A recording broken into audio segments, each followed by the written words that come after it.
தமிழ் சினிமாவுக்கு எத்தனையோ music directors வந்திருப்பாங்க, போயிருப்பாங்க, இப்ப கரண்ட்ல இருப்பாங்க. ஆனா தேனிசை தென்றல் தேவாவுடைய பயணம்ன்றது ரொம்ப ஒரு ஸ்பெஷலான ஒண்ணுதான்.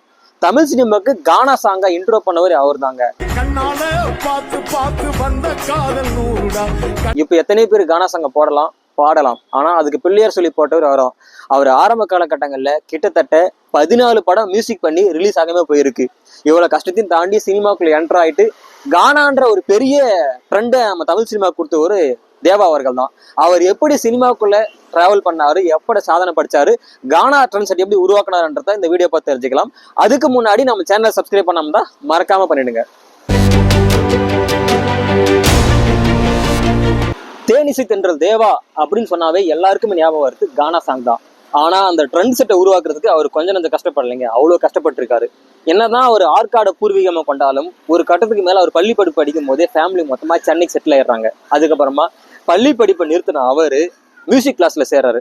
வெஸ்டர்ன் மியூசிக்கும் கர்நாடிக் மியூசிக்கும் கத்துக்கிறாரு. அதுக்கப்புறமா சினிமா ட்ரை பண்ண ஆரம்பிக்கிறாரு. அப்பதாங்க அவருக்கு சோதனையே ஆரம்பிக்குது. கிட்டத்தட்ட 200 பக்தி பாடல்கள் ஆல்பமா ரிலீஸ் பண்ணியிருக்காரு. அது நல்லா போயிருக்கு. ஆனா சினிமான்னு ட்ரை பண்ணும் போது அவருக்கு எடுத்த ஒவ்வொரு அடியும் ஒரு கண்ணி வெடி வச்ச மாதிரி அவ்வளவு கஷ்டங்களை கொடுத்துருக்கு. கிட்டத்தட்ட அவர் சினிமாவுக்கு வந்த ஆரம்ப காலகட்டங்கள்ல 14 படம் மியூசிக் பண்ணி எந்த படமே ரிலீஸ் ஆகல. அந்த மனுஷன் எவ்வளவு நூடுல்ஸ் ஆயிருப்பாரு.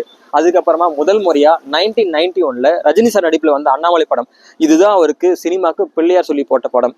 அசோக், நீ இது வரைக்கும் இந்த அண்ணாமலை நண்பரை தான் பார்த்திருக்கேன். அண்ணாமலை படத்துக்கு முன்னாடி வரைக்கும் அவருடைய சினிமா கரியர் ரொம்ப டேஞ்சரா போயிட்டு இருந்தது.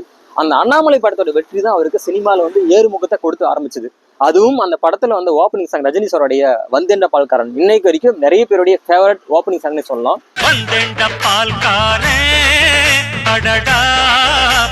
ரஜினி சாருக்கு அண்ணாமலை படத்துக்கு முன்னாடி வரைக்கும் அவருடைய படத்துல அவருக்கு இன்ட்ரோ கார்டு வரும். அந்த கார்டுல ஒவ்வொரு படத்துக்கும் ஒவ்வொரு விதமா மியூசிக் இருக்கும். ஆனா அண்ணாமலை படத்துக்கு அவர் போட்ட டைட்டில் கார்டு தான் அதுக்கப்புறம் சினிமால ரஜினி சாருக்கு கிட்டத்தட்ட 30 ஆண்டுகளா ஒரே டைட்டில் கார்டு தான் எல்லா படத்துக்கும்.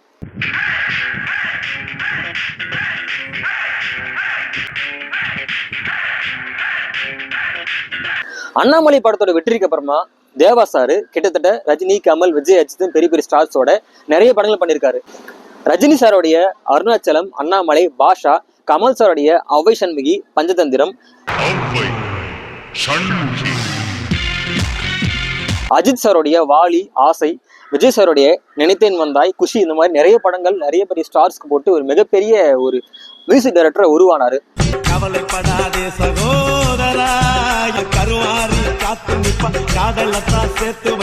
ஏன் நம்ம டாப் ஸ்டார் பிரசாந்தோடைய முதல் படமான வைகாசி பிறந்தாச்சு அந்த படத்துக்கு மியூசிக் போட்டவர் நம்ம தேவா அவர்கள் தான். அதுக்கப்புறமா அவருடைய சினிமா ஏறுமுகம் ஆறுனதுக்கு அப்புறமா கொஞ்சம் கொஞ்சமா தமிழ் சினிமால கானா சாங் கொண்டு வந்தாரு. எப்படி இந்த ட்ரெண்ட் கொண்டு வந்தாருன்னா, சென்னை மக்களுடைய வாழ்வியலை புரிஞ்சுக்கிட்டு இங்க இருக்கிற உள்ளூர் மக்களுடைய அந்த கானா சாங்னு ஒன்று இருக்கு. அவங்க உள்ளூர் மக்கள்லாம் நிறைய வேலை செய்யும் போதெல்லாம் கானா சாங் நிறைய பாடுவாங்க. அதை உள்வாங்கிக்கிட்டு மக்களுடைய வாழ்வியலை புரிஞ்சுக்கிட்டு அவங்களுக்கு ஏத்த மாதிரி கொஞ்சம் கொஞ்சமா கானா சாங் கொடுக்க ஆரம்பிச்சாரு. ஆரம்ப கட்டங்கள்ல கொஞ்சம் கொஞ்சமா டெவலப் ஆன கானா சாங் ஒரு கட்டத்துக்கு மேல தேவாவுடைய கானா சாங்ஸ் ரொம்ப மக்கள் மத்தியில ரொம்ப பிரபலமாக ஆரம்பிச்சது. கஷ்டப்படுற மக்களுக்கான பாட்டுன்னு ஒரு ட்ரெண்டே உருவாக ஆரம்பிச்சது கானா சாங்ஸ். நிறைய பாடல்கள் சொல்லலாம். சலோமியா சலோமியா, கொத்தால் சாவடி லேடி, கோயம்பேடு வாடி, இப்படி நிறைய பாடல்கள் வரிசையா அணுகிட்டே போலாம். இப்ப எவ்வளவு பேர் கானா சாங் பாடலாம். ஆனா அதுக்கு ஆரம்பத்துல அஸ்திவாரம் போட்டு பிள்ளையார் சொல்லி போட்டது நம்ம தேனிசை தென்றல் தேவா அவர்கள் தான். 90கள்ல இசைஞானி இளையராஜா, இசைப்பைய இளையராகவனுடைய கை ஓங்கி இருந்தாலும் தேனிசை தென்றல் தேவா போட்ட அந்த கானா சாங்குன்னு தனி ஒரு ஃபேன் பேஸ் இருந்தாங்கன்னா கண்டிப்பா அது உண்மைதான். கிட்டத்தட்ட ஒரு 15 ஆண்டுகள் தமிழ் சினிமால ரொம்ப பீக்ல இருந்தாரு. குறிப்பா ஸ்பெஷலா சொல்ல போனா தேவா சார்னாவே கண்டிப்பா கானா சாங் தான். கானா சாங்ஸையும் தாண்டி நிறைய மெலோடி பாடல்கள், அருமையான மெட்டுக்கெல்லாம் தமிழ் சினிமா கொடுத்திருக்காரு கண்டிப்பா தேவா அவர்கள். இவருடைய திறமையை பார்த்துட்டு ஒரு மேடையிலே மெல்லிசை மன்னர் MS விஸ்வநாதன் அவர்களே சொல்லியிருக்காங்க ஓப்பனா, இந்த பையன் நல்லா மியூசிக் போறான், யாராவது இவருக்கு வாய்ப்பு கொடுங்கப்பான்னு சொல்லிட்டு. அந்த அளவுக்கு ஒரு திறமையான மியூசிக் டைரக்டரா இருந்தவர். கிட்டத்தட்ட 15 ஆண்டுகள் தமிழ் சினிமால உச்சத்துக்கு போனவர் தான். இவ்வளவு வழியை தாங்கிக்கிட்டு சினிமால ஒரு பெரிய இடத்துக்கு போயிருக்காருன்னா கண்டிப்பா அவருடைய தன்னம்பிக்கையை விடாமுயற்சி தான் காரணம். உங்களுக்கு தேனிசை தென்றல் தேவாவை எந்த அளவுக்கு பிடிக்கும், குறிப்பா அவர் போட்ட கானா பாடல்கள்ல நீங்க ரசிச்சு விரும்பி கேட்ட பாடல்கள் எது, கீழே மறக்காம கமெண்ட் பண்ணுங்க. இது மாதிரி சினிமா சம்பந்தமான சுவாரஸ்யமான வீடியோக்கள்லாம் தொடர்ந்து பார்க்கணும்னா நம்ம சேனலை மறக்காம சப்ஸ்கிரைப் பண்ணுங்க.